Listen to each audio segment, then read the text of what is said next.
Welcome, everyone, to another episode of TheoGeeks, where a bunch of theology nerds, or just two, come on and talk about anything theology over our morning coffee.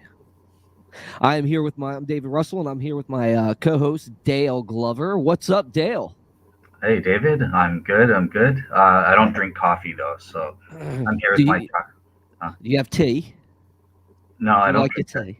I don't like hot drinks really that much. I'm more No. no, not even hot chocolate. I don't drink. I'm more cold beverages or chocolate milk type person. So Well, I mean, you are a heretic, so I mean that makes sense. So.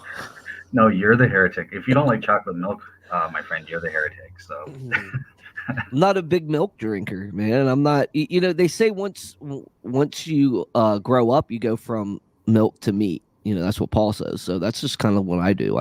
I've grown up. You haven't yet, so it's okay. I think you can have milk and meat. So yeah. Right on, Dale. Well, thought I had everything, but I don't have part of my stuff. But it's not a big deal. So yeah, let's. What are we going to talk about today? Today's my topic, right? So we're going to jump back into Genesis. hmm Yep. So, as a recap, do you remember exactly what we went over on the first round? So yeah, we were covering the first day of Genesis as well as like general consideration. So what is the genre of Genesis? A little bit, I guess, on like how we look at the days. We were covering the doctrine of creatio ex nihilo. What that entails and that sort of thing. You mentioned as well that there's a difference in perspective because obviously you're an old earth creationist. You take sort of Hugh Ross's position. So you're saying, look, in verse one, we start out from God's perspective, and then it changes. We're on the perspective of the planet Earth and that sort of thing. So that's what I remember from the first part. Yeah, yeah, and when you're talking about Genesis, and I think we both discussed it, we both hold to like the same primary notions as like God did create everything, right? Yeah. And that God is the author of life and that God created out of nothing. We talked about creatio ex nihilo. So, and I think we agreed on that. And I think it's kind of a doctrine that has been in the church and as a primary one of the primary doctrines that they've had. I don't think it's like essential to salvation or something, but like as far as being a primary doctrine, as being one of the ones that have been around for a super long time, I think that's just to say. So yeah, I think it was good. I think that when we move on to Genesis 1 verse 2, this is where we're going to talk more about the perspective change and we're going to start getting into days and stuff. So, but other than that, before we start that, I want to just, how are you doing, man?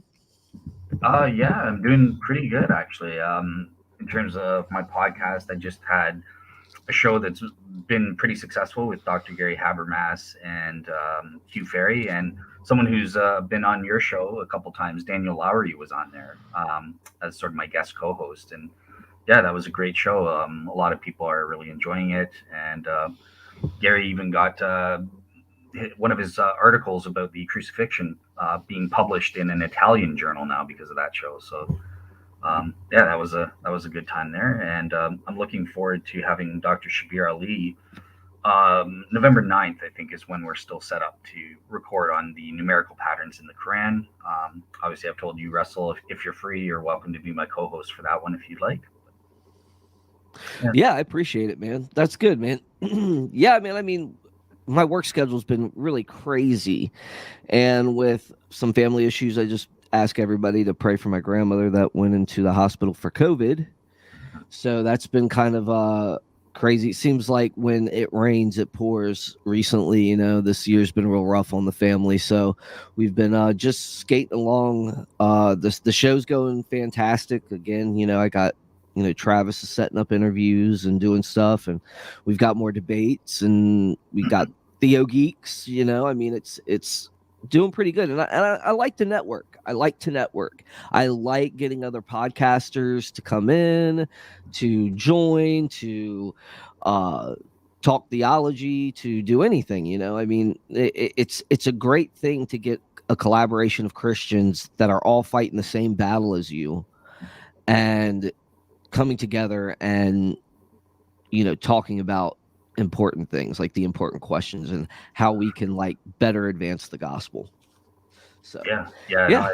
I fully agree. That is one thing that I'm very impressed about whenever I get to join in on your on Pora here. Yeah, you're very good. You've got a lot of connections with like other podcasters. The Mentionables. What was the other guy you had on last time I was on? Um, uh name starts with a T. Tyler, yeah, Tyler. Tyler. Yeah, yeah. Tyler for Complete Sinner's Guide. Yeah, he's awesome. Yeah, so yeah, it's awesome getting to meet these guys and bounce ideas off of them and see what they think about stuff. So Yeah, he had a really great show on last week too. That was with there's this one Lutheran that was on there. They interviewed this Lutheran guy. It was pretty good. So yeah, I thought it was really interesting, man. So I learned a lot about some things that I had from a different perspective. So I mean, yeah, Tyler's great, man. Tyler's got I mean, his show is just pumping. He's just pumping it out, man, and it's fantastic. But yeah, so Complete Sinner's Guide, guys, go over there and check it out. I'm not ashamed to share my guests. So yeah, we're like all yeah, in this together. exactly. Yeah. Oh man, but yeah, so other than that, man, let's jump into Genesis. We're on day 2, and I'm not gonna like rehash day 1. I mean, I think we covered that pretty well. But we covered what it was, the light and the night and the day and stuff like that. And now we're gonna move on to day 2, which starts in verse 6. And then God said, "Let there be an expanse in the midst of the waters. Let it separate the waters from the waters." God made the expanse and separated the waters which were below the expanse from the waters which were above the expanse. That's weird how that reads in this one. And it was so. Let Which me try it version is again. that? This is just the NASB. Let me see. God made the expanse and separated the waters which were below the expanse from the waters which were above the expanse. It kind of emphasizes it a little, a Mhm. lot. I'm not used to that because I haven't read this one in a while. Oh, okay. uh, and it was so. So God called the expanse heaven, and there was evening, and there was morning, a second day. Mm. So we've got this um, perspective change. We got God saying, "Let the expanse in the midst of the waters, and let it separate the waters from the waters." So, what are you getting out of that, Dale? So yeah. So myself personally, obviously, I take like the mytho history genre. So it's not necessarily that I have to interpret this literally and try to like explain exactly what's going on and that sort of thing. It could be symbolic, um, and that. But if we are taking it literally, so obviously my research into this when I was looking at it is kind of focusing on what's the firmament. What does God mean by that, or what you call the expanse in the NASB version?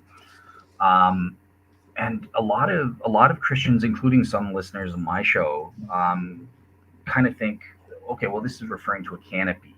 God is separated like the waters above. That's a canopy that kind of surrounded the earth or some kind of dome.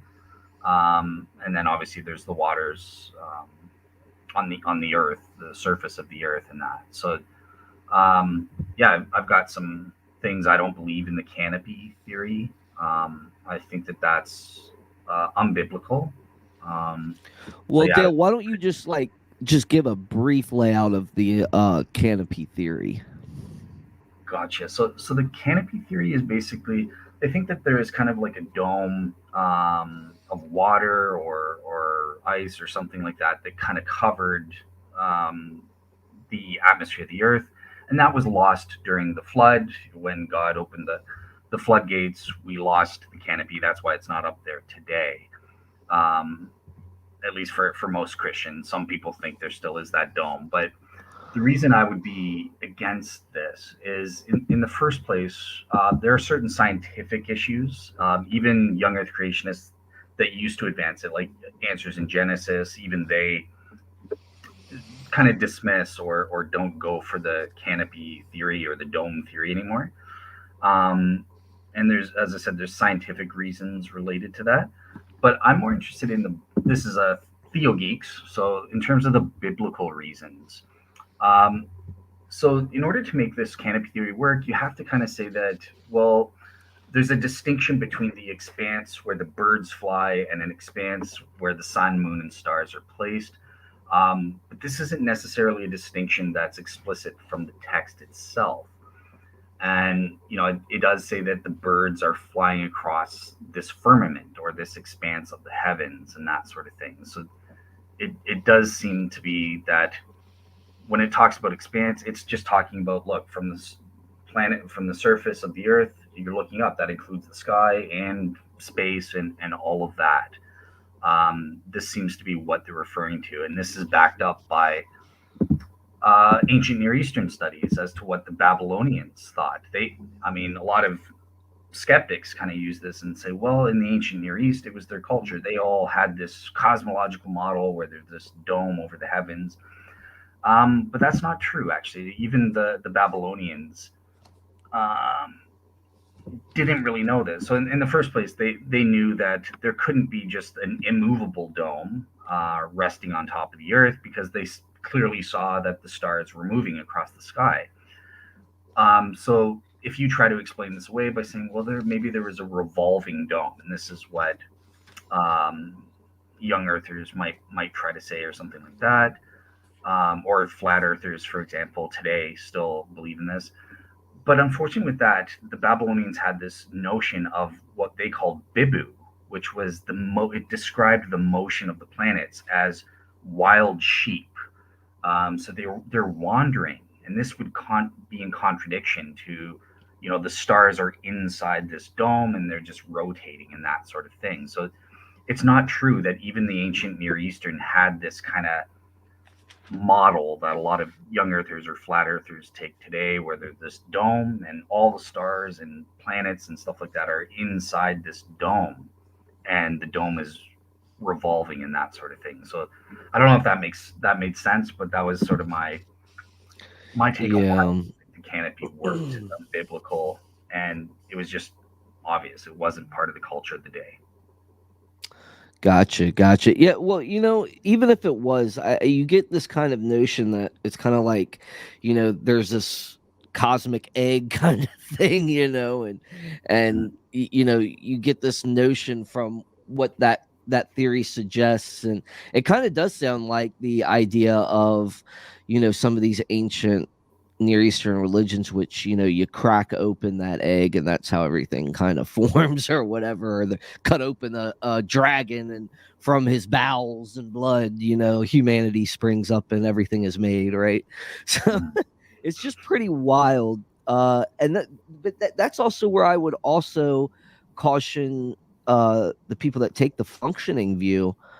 I would caution them on that, because I think that they rely too much on the ancient Near Eastern culture to describe Genesis. Um, even part of the mytho history, I think is a little bit, you take too much of it. Um, I don't see Genesis. I see Genesis more as the theme of those surrounding cultures are mythical, but if we look at Genesis, all throughout Genesis, and we're talking about one to 52, or what I think of 56 somewhere, one of those chapters that ended. I know it's in the 50s, but they they reflect real life, real people, real time. Mm-hmm. We don't get that with the ancient Babylonian myths. Think of Gilgamesh, for example. Gilgamesh is a representative of mankind. So I would take that view that, these guys would, look at Gilgamesh as a representative of humankind, versus you get real life people like Abraham, Isaac, and Jacob that actually lived, that actually had struggles, and you see their story in that type of narrative, right? So when I look at Genesis chapter 2, I think God is really giving us a stable atmosphere, right? So I think that we're looking at water cycles, that we're seeing an establishment of water cycles, okay? But it's not like he's saying, okay, now this is H2O and he's breaking it down like that. I think he's giving us it in kind of like a snapshot, like this is what happened next type thing.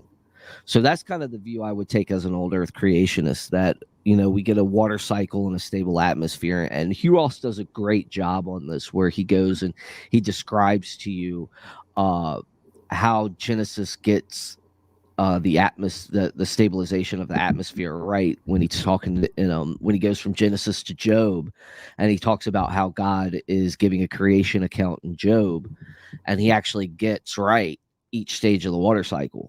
So I was just like, wow, that's pretty cool.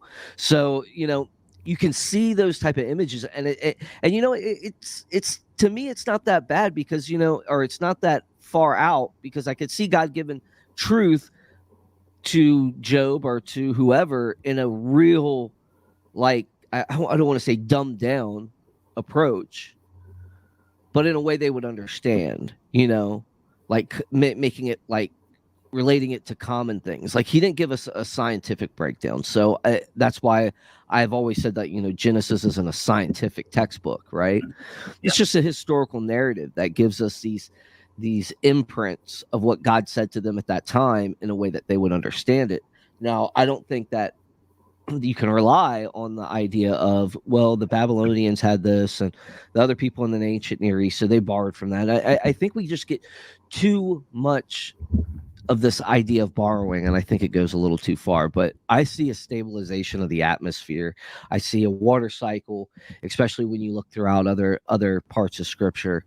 Uh, yeah, so and it meshes with what we see in reality, right? I mean, the atmosphere clears up, after a while. At first, early Earth is surrounded in bands of thick clouds that actually original Earth, its atmosphere was 9 times that of Venus's. Mm. And we already know that Venus only gets red light every once in a while, right? That pierces through all the way. So yeah, I mean, if it was thicker than that, you're gonna have complete darkness, right? You're gonna have the water, right? Because early Earth was covered in water.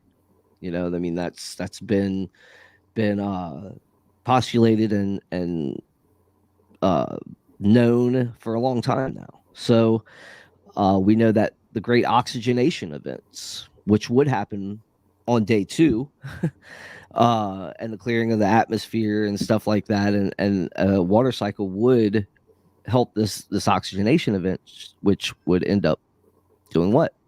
Making landmass. So yeah, so that's kind of like where I land on it. I Okay. don't know if you have anything on that. Well, I just have a question. Okay, so for you, it's taking Hugh Ross's interpretation. It's describing the formation of the water cycle and rain and stuff like that. I know that there's. I was trying to find the verse, but like I know that there's. So, for example, Genesis chapter 2, verses 5 to 6 mentions that there is a time when no, it never rained on the earth. There was just this mist that went up to water the ground. um, I thought I'm trying to remember back like 10 years ago when I was a young Earth creator, or 12 years ago or 13. But don't young Earth creationists say there was no rain until after the flood? Um, is I there? have heard that theory before. Yes, I've heard that whole theory of no rain being on the earth and this and that, but I think that's kind of nonsense.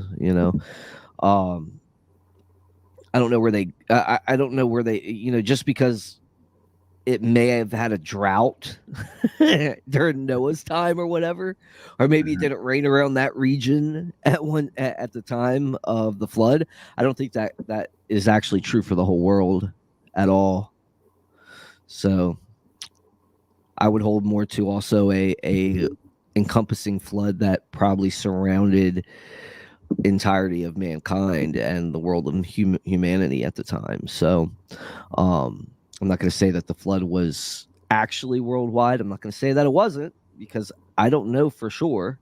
I haven't done extensive research in it, but from everything that I have seen and everything that I've studied is that the entirety of the earth hasn't been flooded at one time. So the geology just doesn't support the young earth creationist theory. So I don't know 100%. Now I could be wrong, and I leave myself open to that. But as far as an old earth view, I would say there was a flood that encompassed man, and it probably was a dry region. I have no reason to doubt it. Gotcha. Okay. Or dry All right. So season, you know. okay. So one a couple of follow up questions. Just one thing that I would really be interested in, like how do you integrate? Let's say day two is the establishment of the water cycle, like in Genesis chapter 2, verses 5 to 6. I don't know if it's okay to bring up later chapters or like if we're just focused on this, but like it does seem to say, well, look, there was no rain. Um, Even when there's like after plant on day four, like there's plants and stuff, and God established this mist to go up rather than having rain. So like if we're taking a literal Genesis 1 is literal history and we're reading it in that light, like that seems like there might be a contradiction there. So I don't know if you heard that objection or like. No, I mean, if you give me the specific, if you can read the specific verse, I mean, that's why we're here. So, I mean, we could both hash it out together. So, All right, cool. So now Genesis chapter 2 verses 5 to 6. Now no shrub of the field was yet in the earth, and no plant had yet sprouted. Okay, so that it isn't after day 4. For the Lord God had not sent rain upon the earth, and there was no man to cultivate the ground, but a mist used to rise from the earth and water the whole surface of the ground. Um, so it's directly saying, look, there was no rain at this mm-hmm. point. There was this earth, and it's talking about God used this mist to cultivate the ground. Yeah, but this is not after everything was established, right? This is not like when we're not talking about after everything's pretty much established. What we're getting different snapshots of the days, right? As far as Genesis 2 goes, right? Mm-hmm. So let's go over that. What were you saying that would be a contradiction? So I was just thinking, like, if this is saying that there was no rain as of like day 4, or around day 4, I'm assuming this verse is saying, right? It's obviously prior to day 6. It's prior to man coming around because there's no one to cultivate ground. But it sounds like it's talking about how like the ground became cultivated and how plants came out and stuff like that. And instead of using rain, God used this mist. But you're saying no, the rain cycle was established on day 2. So like, yeah, there might be a contradiction there, or in your interpretation. I'm just wondering. I don't know, but Yeah. Again, you're getting a little bit different account here. Kind of getting like the fast forward account, right? So like, I don't know, man. That's an interesting question that I haven't heard before. But I would say just from glancing at it, doesn't necessarily mean. I mean, this is before man was created too. So yeah, this is during the creation event. So as far as that goes, I mean, there would be a water cycle that starts with a mist that rises up. I mean, that's how evaporation works, right? So yeah, I mean, I could see how that this mist coming up as God's creating things he has to at some point create a stabilized water cycle. So I don't see where that's kind of like a contradiction because it also says no shrub of the field had popped up yet or anything, right? gotcha. Okay, yeah, So yeah. I mean, It's something I need to it's think. Yeah, it's just something to definitely look into. It's a good thing to look into, but yeah, I don't see it being a contradiction, maybe, but yeah, because I don't see, yeah.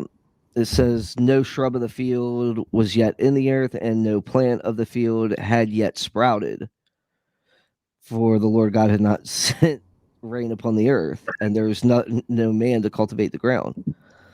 So then you get a mist that rises from the earth, and that waters the entire surface. So I mean, that to me does look like, it's kind of like the start of things, and we're getting this creation account told from a different perspective, which again, this does credit your view. There, in most early creation narratives in the ancient Near East, they do have two separate creation accounts, like back to back, Mhm. told from the different perspective. It's just how they wrote, right? Yeah, gotcha. So All right. And this the second one again. I'm not trying to put you on yeah. the spot. Like I'm just No, go generally ahead. interested in your take because as a mytho history, I don't really have anything interesting to say of my own opinion. I've never like applied the genre to try to figure out the details and stuff. So okay. The other thing. So again, taking so this day two is establishing the water cycle. So some young Earth creationists would argue, yeah, but look, the Bible says there was no rainbow until after Noah, well after man's kind. So like, why would there? Like, what is your understanding or Hugh Ross's understanding about the rainbow only coming into existence after the flood or with Noah or something like that? I have no idea when about that. Um, who knows as when he gave it as a sign, is it being a sign what we're truly looking for, before Mhm. maybe it could have been not even considered, but as it was pronounced maybe after the flood, you know Gotcha. maybe that's when it was God said, hey, look, I'm giving this to you as a sign in the clouds. It's not that it was created at that time, but that it Served as a it sign. definitely served as a sign. Yeah. Mhm. So I'd have to look into that one too. I've never even heard, I can't even remember now. I don't even know if you ever addressed it. If you did, it was so insignificant that I just didn't look into it. But yeah, No so worries. Yeah, yeah, yeah, I that's an mean, interesting it's just, answer. yeah, Okay, yeah, yeah. well, So what yeah, about you, man? What do you think about day two overall? I mean, what do you see? What do you think's going on? um, Why would again, we because even have this if God wasn't actually giving us a snapshot of what he was doing? well, it's again because I've never thought in light of my new stance on the mytho history, I've never applied it to like figure out verse by verse what it means and stuff like that, like which specific elements are literal or symbolic. I guess I would take the firmament in the midst of the waters. Um, obviously water is symbolic. We kind of discussed that last time. Um, yeah, I guess my interpretation would just be that well, look, God is creating the earth and the dry land. He's creating separation between the dry land and the waters. I wouldn't take a canopy theory or something like that. Um,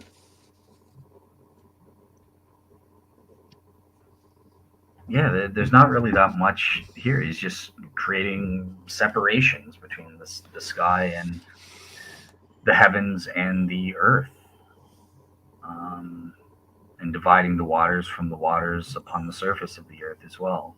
Yeah.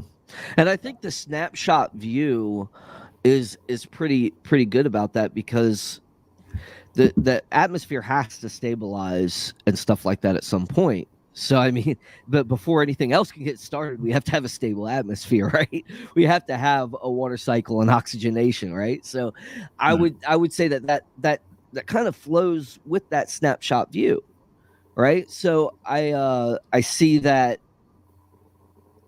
he also says, and this is to your credit what you just said, and it was so. which in Hebrew merely signifies a completed action and therefore no textual requirement that suggests it's immediate, right? Hmm. So it's not quoting bara again, which bara is something brand new, you know. It's like he, like you said, he's dividing things, you know, he's starting to form things, you know, Hmm. or not even just form, but starting to, like I said, you know, make the planet a place to live, you know. So I mean, yeah, that's what that's kind of like how I see it I with do. this. I did think of one other question to ask you, and again, sorry, I know it's No, it's okay. I have like nothing specific to offer on my view. Given this mytho history thing, it's That's throwing because it's everything off. Where heretical, you know. well, it's um, it- but yeah, okay. So one general criticism that I can see skeptics giving, so forget about young Earth creationists or that sort of thing, but skeptics might say, look, the water cycle, this none of that is mentioned at least explicitly in Genesis 1 here. So they might charge you with concordism. You're reading a modern scientific understanding into the text and trying to make the verse fit in the same way Muslims do with, the embryos and stuff like that. So like that might be an interesting question to address. Are you committing concordism here? Are you reading in modern science into the text and it doesn't quite fit? Or yeah. No, I mean, I don't know how it wouldn't quite fit. That's the one thing. I've always looked at it as, you know, I don't see this idea of science and faith being in conflict, and I think that we would see these commonalities in the narrative if they were true, right? So, uh, where I can justify this elsewhere is, like I said, I also see in Job when God describes this stuff, he kind of describes it with some pretty pinpoint accuracy, as Ross says. You know, Ross says, you know, he gives the three stages of life. I don't think that that would be a problem because I think we're gleaning from the scriptures stuff that is true. I don't think that I just don't see the problem there. Oh, from where I'm coming from. Gotcha. All right. Yeah. Yeah. And that's a good take. I thought it was an interesting issue to kind of bring up in general because like I know that in other religions we kind of go after Islam because like look they're not they're just reading in modern science. Like they'll point to a verse and say this is the Big Bang or something like that, and it's obviously not. So like yeah, I think a good general question is like how do we tell the difference when someone's committing this kind of fallacy like reasoning of concordism versus not, just in general. And my take on that is number one, first I think you need to understand the proper words that are being used and the context of how those words are being used in terms of the original intent of the author. We always have to start there. It's also helpful to look at the surrounding culture. Like, do these motifs or idioms or words, how do they operate in the surrounding culture? Could that be playing a role in terms of the author and stuff like that? And that can kind of help stem against committing concordism or something like that. But yeah, when it comes to dealing with an inspired text, I mean, it's true that God can inspire words that go beyond just the human understanding at that time, and we have to be open to saying maybe there are some hidden gems in here and stuff like that. Yeah, I've always thought so. And that's why, like, I really thought it was wise how Ross put those hidden treasures in the Book of Job. You know, but yeah, like you said, there's these gems that I think God does give us, and I think that they flow together. Uh, and you're right. It has to be thoroughly exegeted. It has to be. We got to make sure we're not making our mistakes and committing those type of problems. You know, or reading into the text something that's not. It's not meaning to purvey. You know, or to tell us. You know, so yeah, I agree with you there, and I think we'd be on agreement on that same page. But yeah, so what else did you have? You have any other questions? Um, Not really. I mean, just based on these verses, let there be um, waters from the waters. You've already explained that. Um, are we also going over verse 9? Like, then God said, let the waters under the heavens be gathered into one place and let dry land appear. I kind of went into that in my explanation. Oh, okay. Oh, yeah. Uh, So, so he's kind of yeah, then forming. God said, let the waters below the heavens be gathered into one place, and let the dry land appear. And it was so. God called the dry land earth, and the gathering of the waters he called seas.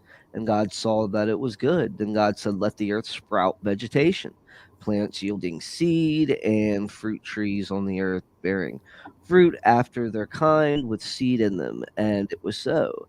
The earth brought forth vegetation, plants yielding seed after their kind, and trees bearing fruit with seed in them after their kind. And God saw that it was good, and there was Whoops. evening and there was morning, a third day. So we got to the third day. But we don't have uh I mean, we have enough time to get into it. We didn't take too long on the last one. So if what are your thoughts right now? I mean, what are you thinking? What are you curious about? Well, one thing when you with day two, right when you finished, that little phrase at the end, and God saw that it was good. Um, what might that mean? What do you think God means by that? What does it mean for God to say it's good? I think it was exactly how he wanted it to be. I think it was exactly uh according to his purpose and will, that Yeah, everything is moving along, and each eon or each whatever phase he's going through, he's like, that's how it's got to be. That's perfect. That's good. Let's go. you know yeah, yeah, perfect. Yeah, I couldn't have said it better myself. I fully agree with your take on that one. So I'm not a heretic on that one. Yay. But I think that you he's know my words are truth there. I'm just joking. so, so yeah, I think that it means, look, this was morally ideal. A lot Right. of people who follow me from Real Seekers understand I make this when it comes to like moral things. There is this distinction between moral ideals where God's moral values are fully upheld and that sort of thing. But in a fallen world, sometimes there have to be exemptions to God's moral principles or values due to sin. You know, we have to choose the lesser of two evils or something like that. So something is, it's not necessarily immoral if we have a justifying exemption, like killing in self-defense.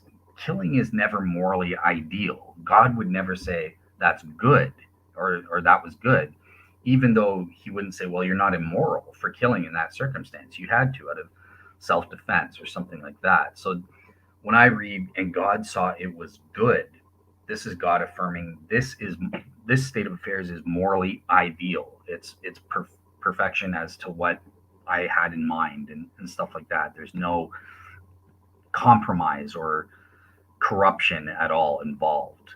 Um, that's how I take it. You're muted, by the way. Yeah, I agree, man.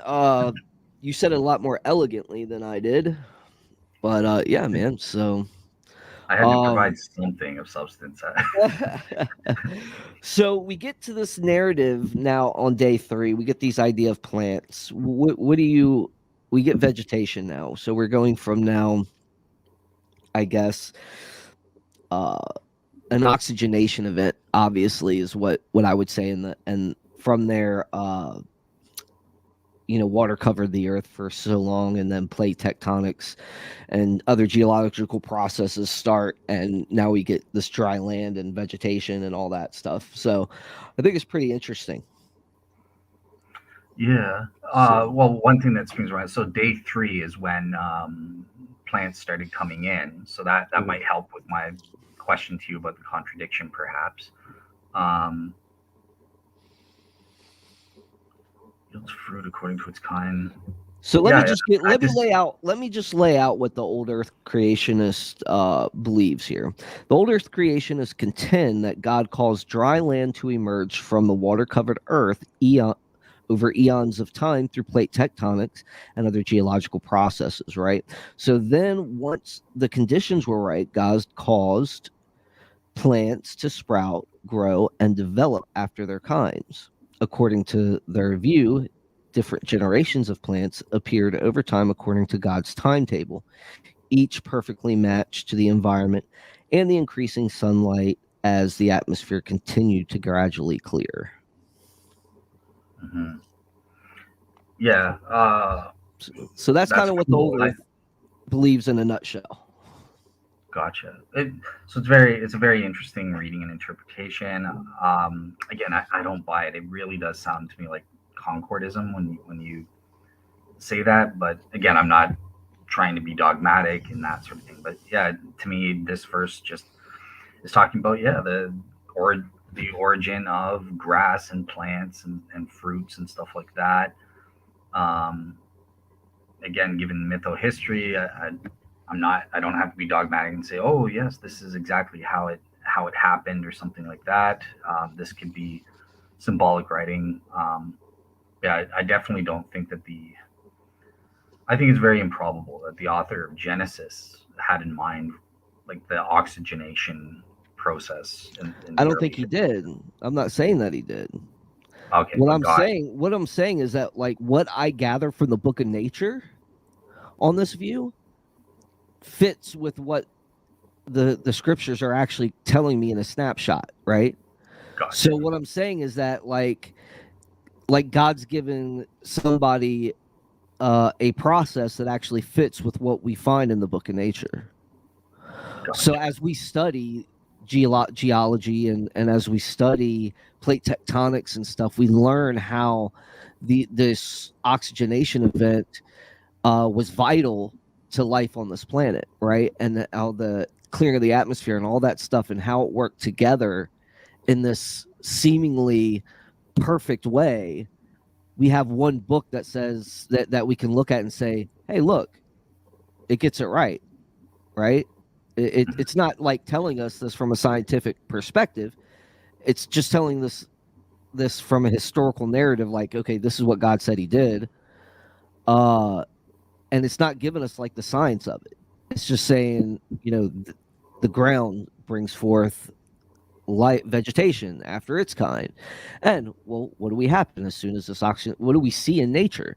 We see that wow, this oxygenation event happens, and these two kind of coincide with each other. We don't see that with any other religious text. All right. You All see, right. so Awesome. it's not like we're trying to read the scriptures and match it up to our science. No, we're doing science, and we look at the scripture and say, "Hey, look, they got it right." And you can do that with about anything that makes predictive uh, uh, hypotheses on things. Hmm. Yeah. All So, right. I'll have a question for you when we get to day four then, about that. But sticking on, if we can get to that if you want, but sticking with day three, I did notice something that's interesting here that we could address as well. Okay, so God creates herbs that yields seeds and the fruit tree that yields fruit mhm, according to its kind. mhm. Or there's seeds according to its kind. Um, we can maybe talk like, what does that mean? What is that about there? Like, what would your specific questions be? I mean, because it sounds pretty obvious that God created uh, or allowed this process to happen. So I don't know what your question would be on that Oh no, right. specifically. I guess it's so. What is it? What does the Bible mean when it talks of a kind? What is a biblical kind? Is it Oh, that's interesting. species Yeah, or genus? What is it? yeah. I'm not. I've seen it debated. I would say that like a particular kind would mean some sort of uh, species of plant or animal or whatever. That's how I would generally take it, right off the top of my head. I'd have to look more into it, but yeah, it's definitely an interesting thing to look into. Yeah. In terms of my take, again, I'm remembering from like trying to remember from like 13 years ago when I was a young Earth creationist and studying these issues and stuff. But I think that a biblical kind definitely has to be broader than just a species, because that'll lead to, if you take it everything literally, there are certain verses later on in the Bible that will say, well, then this contradicts or something like that. So it's not exactly clear what it is. I think it's like one level up. I've heard some. I'm not sure if it's Michael Behe, but some Christian scientists have tried to put it at like the next level up of family, or even a genus, as high as genus or something like that. Um, and that helps account for some of the data with the Bible and what we know about how reproduction works cross species and stuff like that. Um, so yeah, I would say it's definitely got to be higher than a species if we're taking everything literally in order to be consistent with what's in the Bible. But as to what is it, where does it fit, we don't know exactly. It's yeah, I don't know if that helps. That's sort of my take. Hmm. That is interesting. Yeah, I mean it makes sense. It could definitely mean more than that. It could be more broad. So I mean, like I said, I haven't looked into it, and just hearing what you just said, I mean, it's definitely interesting. I definitely would take more time to consider that. That would definitely be something to look into. But yeah, so um it's we're about 50 minutes in, and I think it would be good to talk about. Well, let me before we actually kind of start wrapping up, there's a couple of exegetical supports that I want to give for my position here, Okay. but I do want you to ask me that question you had on day 4, though, before we spend 2 months away from the topic. Okay, sure. Yeah. Yeah, Right now. Okay. yeah, go ahead. So I just noticed, like I noticed this on our last talk, and I was waiting till we got to day four, but so obviously what you're saying, your interpretations, how would you interpret, because scientifically we know it's a fact that the stars and stuff like that pre-existed the events of day two and three or whatever it is on the planet Earth. Before we jump to that perspective of planet Earth, the stars and moon and sun all already existed and that sort of thing, right? So if God is saying that on day four that he's sort of creating I think I know how you're going to answer, but it's almost like, okay, the stars and that sort of thing are coming into existence on day four, so that would kind of contradict your understanding of it. I think this is going to be, you're going to answer kind of like, well, this is the same as the rainbow, but yeah, let me shut up and let you answer. Okay, so what was the exact question again? Okay, Just tell so me. if we Yeah. know scientifically that these stars pre-existed the Earth, but here the Bible is telling us, and we're taking your literal historical reading of the Bible rather than mythohistory. Well, it seems to be saying that God made the stars on day four, after the Earth and plants came around. So this is just something that people will Yeah, say. yeah, it's common. I thought that's where you're going. And you, you're having trouble like giving me specific questions, right?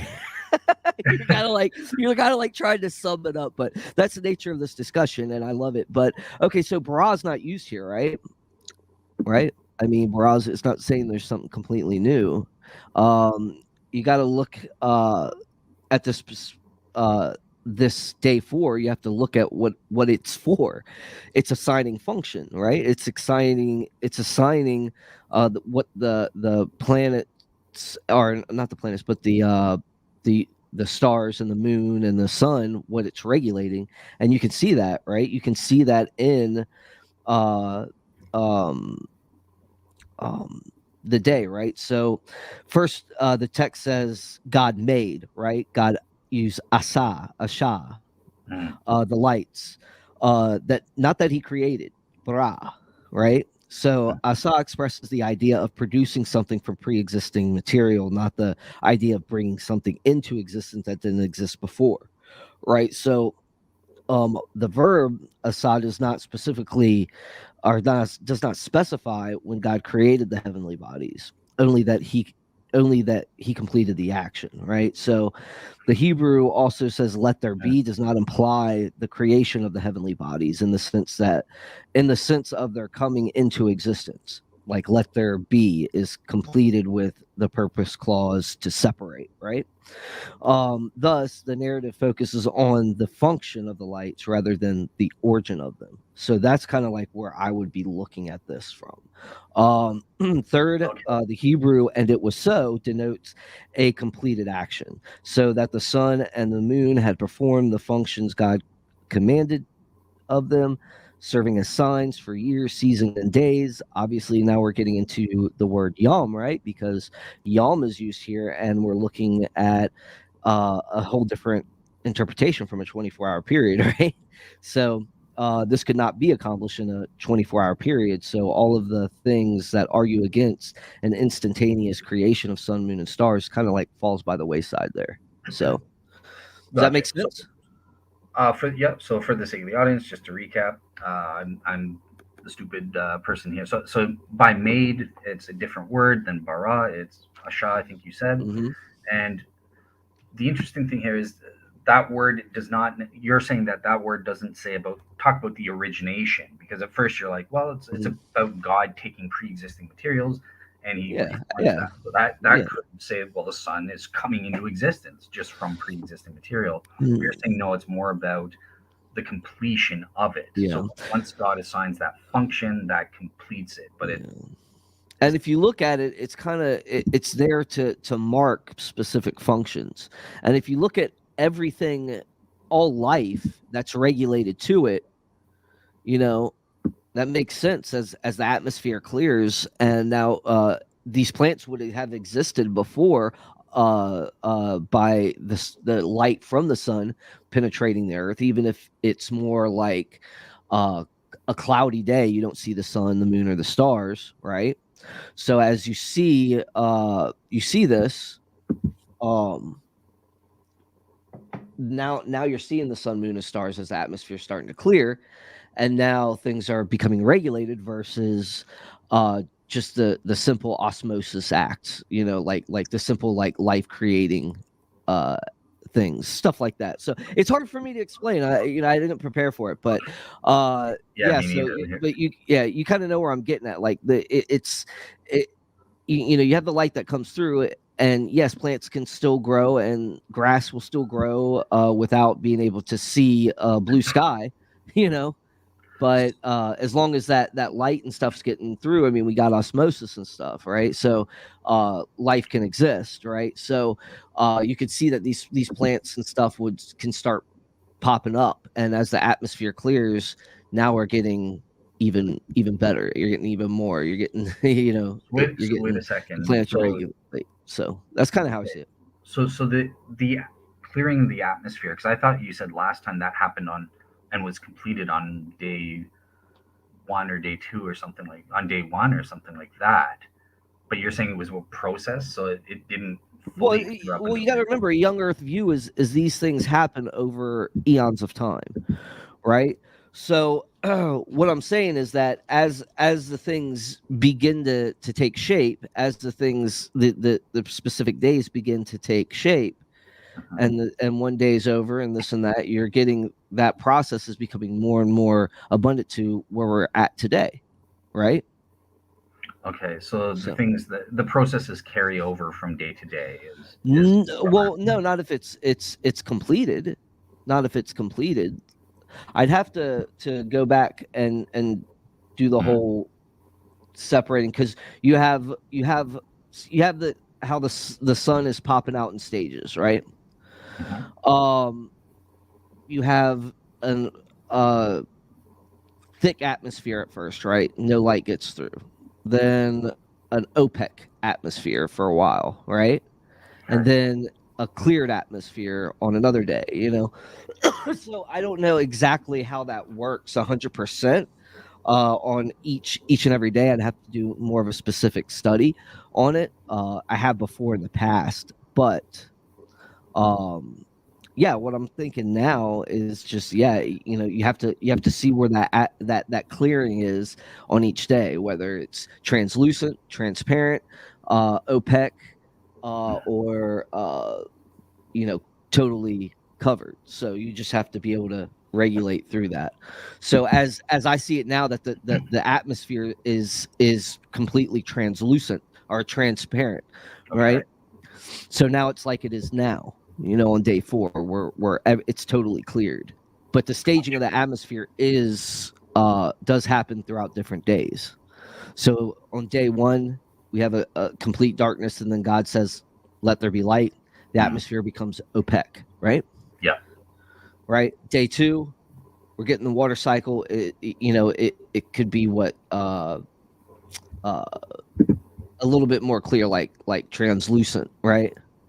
Day 3 and Gotcha. day 4, we're going from that translucentness to transparent, right? Gotcha. So All that's right. So kind of that. like how I see it. But that comes from science. That doesn't just come from me reading Genesis again. Like, I want to make that clear. Yeah. That's from what I'm learning through science too. And I just think it just so happens that it kind of like falls in line with what the scriptures say as well, which is like, okay, there's got to be more to this book than Mhm. than what meets the eye, right? GI Gotcha. Joe. All right. Cool. So that, yeah, that really helps. That helps me understand your take on that front then, and clears up that confusion. I guess for next time we'll be doing day 4. I don't when it's your turn. If Yeah. if we are, then I'm really gonna want to look at this. God made the two great lights, because that's the thing I'm not sure about. I think that even with the different word, it could be saying, well, this is the origin of these two great lights. Mm, Yes, God made yeah. Yeah, I material. don't think so. I would really be careful with that, because I think the Hebrew is pretty clear in that aspect. I would say that look at the works of Gleason Archer, and see some of the quotes that Ross cites on it as well. Hmm. But yeah, I mean, bara is that specific word that means created, something new, brand new, not asa. So, Yeah, yeah. So but that's, yeah. anyways, I was just letting you know that that's my plan to yeah, look into that absolutely. next time. Look into it, man.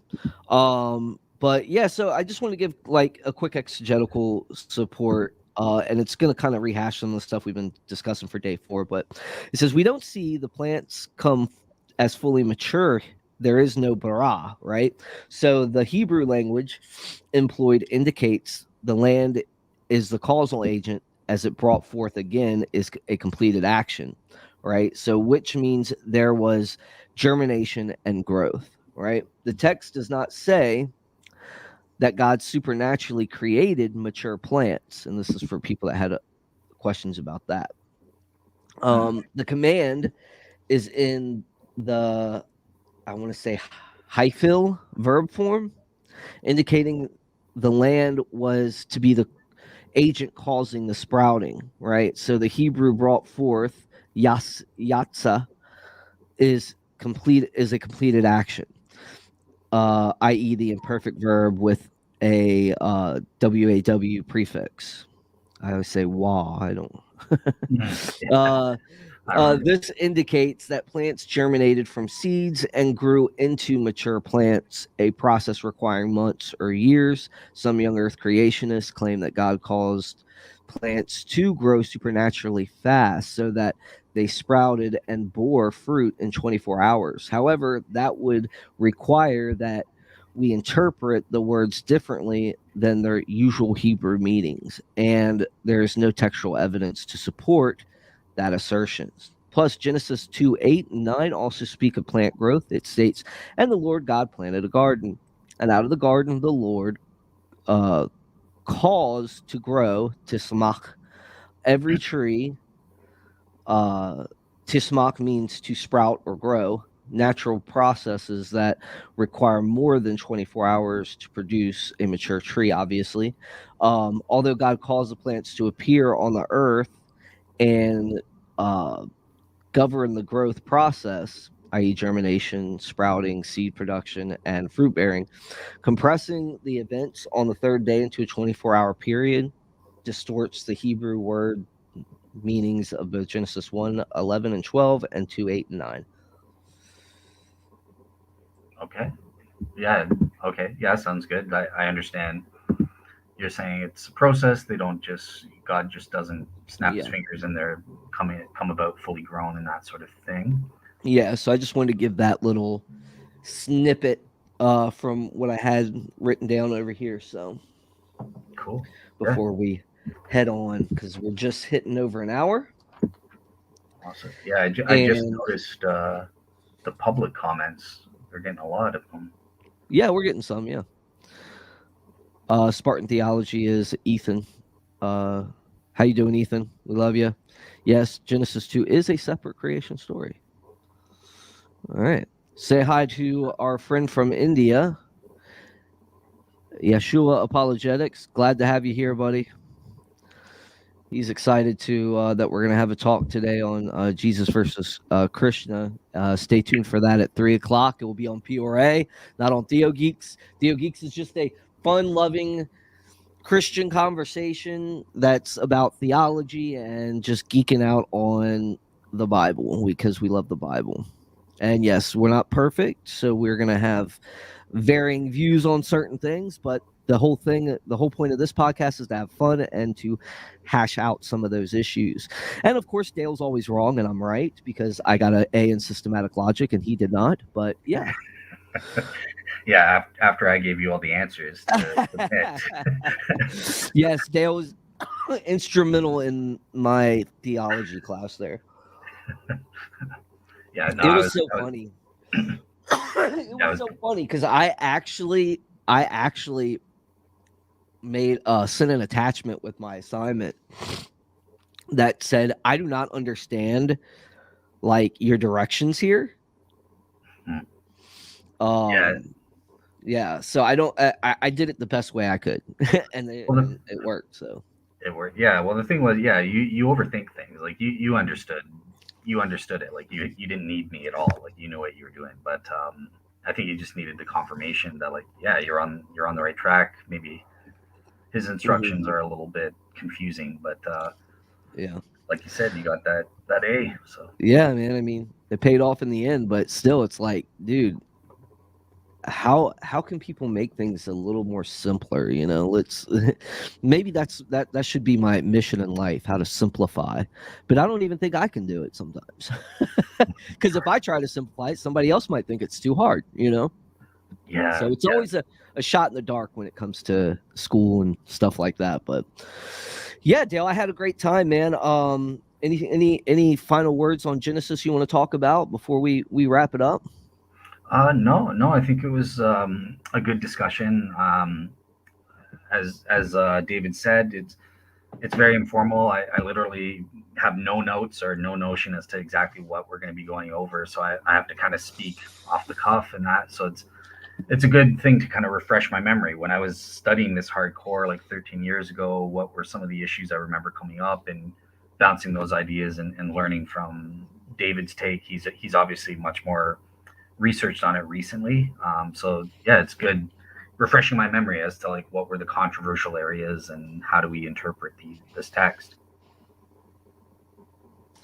Yeah, our friend from India said it was midnight there, Oh, wow. 12:30 in India. So, hey man, I'm glad that you got to see us live, and that hope you get some good rest, bro. That's pretty cool. But so, Dale, why don't you tell people what do you want to talk about next time? So yeah, next time will be my turn to do a topic in November. Um, I have a few things in mind, so I haven't fully decided. I was thinking one option might be going through like the Sermon on the Mount and like talking about like certain teachings there and what that means for like practical living. Another thing I was thinking, I guess we could do like the atonement or either the atonement theory of Christ and how that makes sense. Um, or if I have time, we could do what I originally promised last time, that the historicity of the Exodus. um, account and that sort of thing. So those are the things I'm bouncing around. I haven't decided yet. Yeah, man, I would definitely love to do a Sermon on the Mount too. I mean, we got 1 foot in the Old Testament, 1 foot in the New Testament. That'd be pretty cool. But Cool. yeah. But yeah, so guys, stay tuned for more Theo Geeks. We do this once a month just to have fun, just to do kind of Bible study together. Yeah, we don't have all the answers, as I'm pretty sure it's clear. We don't have them right off the top of our head or anything, but we do love discussing them nonetheless. So thanks for joining us. And stay tuned for later on today. PRA's got some pretty cool things lined up. We've got the podcast extravaganza. Dale, I hope to see you there. Maybe you can make it, maybe you can't. Uh, uh, it's an extravaganza. We're talking about Christians and horror movies. How should we respond to horror movies? When then, of course, we've got the debate at 3 o'clock with Rob Lumberg and my friend Petior, talking about Christian and Jesus. So stay tuned for those on the PRA side. This is Theo Geek signing out. Dale, say goodbye. All right. Goodbye, everyone. Thanks for listening, especially to the guy from India. I mean, geez, you go to bed, get some rest at this point. Listening to me and David was punishment enough. So, yeah, have a great week, everyone, and we'll see you next time.